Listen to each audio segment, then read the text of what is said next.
ఖమ్మం వ్యవసాయ గోదాంలోని పత్తి మిల్లు అగ్ని ప్రమాద ఘటన మర్చిపోకముందే మరో ప్రమాదం. జయశంకర్ భూపాల్పల్లి జిల్లా కాటారంలో భారీ అగ్ని ప్రమాదం జరిగింది. మీనాక్షి జిన్నింగ్ మిల్లులో ప్రమాదవశాత్తు పత్తికి నిప్పంటుకుంది. దీంతో మంటలు తీవ్ర స్థాయిలో ఎగసిపడి దట్టంగా పొగలు కమ్ముకున్నాయి. స్పందించిన మిల్లు సిబ్బంది మంటలను ఆర్పేశారు. అయితే మంటల్లో 1,45,00,000 విలువైన 1000 క్వింటాళ్ల పత్తి దగ్ధమైనట్టు తెలుస్తోంది.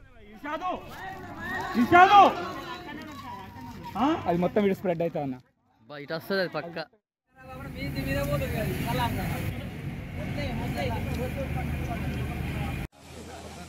గాడ్ పచ్చింది అనుకో